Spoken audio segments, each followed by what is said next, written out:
और वो किस तरीके से जमीनी लोगों के बीच में, उन किसानों के बीच में, दलितों के बीच में, मजदूरों के बीच में, अल्पसंख्यकों के बीच में, पिछड़ों के बीच में, उन्हीं के बीच में उनका सारा जीवन, सारी राजनीति वही इर्द गिर्द घूमती रही। और उनके बाद आप सब लोग जानते हैं, हमने भी साथ में काम किया है, बहुत लोग यहां मौजूद हैं जिन्होंने स्वर्गीय चौधरी अजीत सिंह जी के साथ में काम किया है, सबने काम किया है, वो भी सब जानते हैं उनको कि वो कितने जमीनी नेता थे। उन्होंने हमेशा से किसानों की बात को अग्रणी कर रखा है, उन्होंने हमेशा से उस इंसान की बात को रखा है जो उनके मकान पे पहुंच गया, उनके घर पे पहुंच गया। और हद ये हो जाती थी कभी कभी तो कि उस क्षेत्र का अगर चुनाव का कोई मसला होता था तो बसें भर भर कर वहां घर पे पहुंच जाते थे और चौधरी अजीत सिंह जी को घेर के बैठ जाते थे कि साहब इसका चुनाव, इसका टिकट नहीं, इसका टिकट आपको करना। उनको वो संजीदगी के साथ सुनते भी थे और फिर उस आवाज को, क्षेत्र की आवाज मानकर उसको फिर उसका अपना सिंबल भी देते थे, उनको कहते थे कि जाओ और जाके मेहनत करो। और फिर क्षेत्र के लोगों से पूछते थे कि भाई जीत जाएगा कि नहीं जीत जाएगा। जब वो कहते थे और तसल्ली होती थी तो ये चीज दर्शाती है कि ये परिवार, ये पार्टी कितनी उन लोगों के साथ दिल से जुड़ी हुई है। सब कुछ आपके ऊपर डिपेंड करता है। चुनाव आप लड़ रहे हैं, मिथिलेश पाल बन के आपको चुनाव लड़ना है। मैं अभी जैसे गांव गांव में जा रही थी तो एक बात चलती है कि ये इतना वोट इनका है, इतना वोट किसी और का है, इतना कटेगा।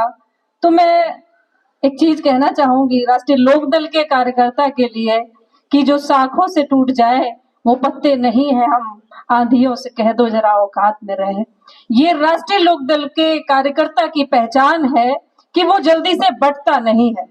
तो जो गलतफहमी किसी के अंदर भी हो उसको बताएं, ये बताना बहुत जरूरी होता है क्योंकि चुनाव में हमेशा एक मैसेज चलता है कि जाट कहीं नहीं बढ़ रहा है, मैं दलित समाज से हूँ, दलित समाज का वोट आपको मिल रहा है, मुस्लिम साथी हमारे साथ चल रहे हैं, वो आपको वोट कर रहा है।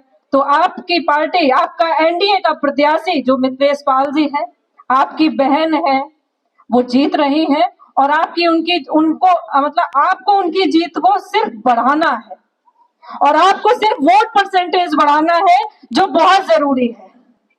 क्योंकि जो हम लोग हैं, हमारे यहाँ सबसे बड़ी प्रॉब्लम है कि घर से नहीं निकल पाते और संख्या भी कम होती है थोड़ी। तो जितनी संख्या है कम से कम वो वोट परसेंटेज पूरा बढ़ जाए तो हम लोगों की जीत जरूर होगी। और मैं तो एक चीज कहूंगी, हमें जो समय मिल गया है 15 तारीख को गंगा स्नान की वजह से, उस पर हमें पूरा मेहनत कर लेनी है। समय फिर भी बहुत कम है क्योंकि चुनाव में कितना भी कर लीजिए, हर गांव में ना मिथिलेश पाल जी पहुंच सकती हैं, ना विधायक जी पहुंच सकते हैं। कहीं पर विधायक जी पहुंचेंगे, कहीं विश्वास भाई पहुंचेंगे, कहीं हम पहुंचेंगे। पूरा जोर लगा दो, कुछ को मैं जगा दूं, कुछ को तुम जगा दो, पूरे सभी लोग इस मीरापुर में। आप ये समझ लीजिए ये आपके मान सम्मान की लड़ाई है। जब लोग कहते हैं और कि आमने सामने कौन है, मैं किसी का नाम नहीं लूंगी, आप भी समझ रहे हैं कि चुनाव अब बन रहा है क्योंकि ये सीट पहले भी आपकी थी, इसलिए आपका हक बनता है कि इस पर आप अपना विधायक बनाएं।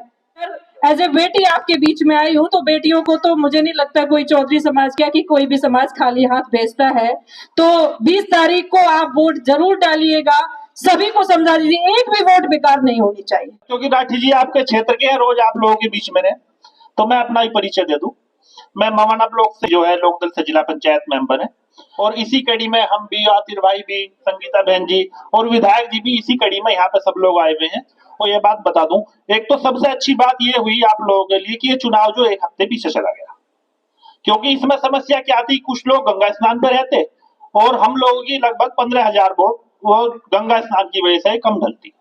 तो राठी जी एक तो 15-20 हजार वोटों का तो लगभग ये फायदा हो गया जी कम से कम। तो एक तो सबसे बढ़िया ये हुआ है चुनाव पीछे हो गया तो इसमें 15-20 हजार वोट और बढ़ गई। चुनाव का जैसा आपको सबको पता है चुनाव बहुत अच्छा है। मैं एक बात और बता दूं, जैसे कि पीछे डेट को हमेशा सब वोट मिलती आई है, जो वोटों की जो दुविधा रही है हमेशा देने, वो जाट समाज के सामने रहा करती है। गलत तो नहीं कह रहा राठी जी मैं? जाटों के सामने समस्या क्या थी, 60% लोग दल पे चले जावे थे और बाकी 40% भाजपा पे चले जावे थे। ऐसा ही था जी, 40 ही थी। लोक दल में 60 चली जाती, भाजपा में 40 चली जाती। लेकिन अब जाट समाज के सामने से समस्या खत्म होगी क्योंकि दोनों का गठबंधन हो गया।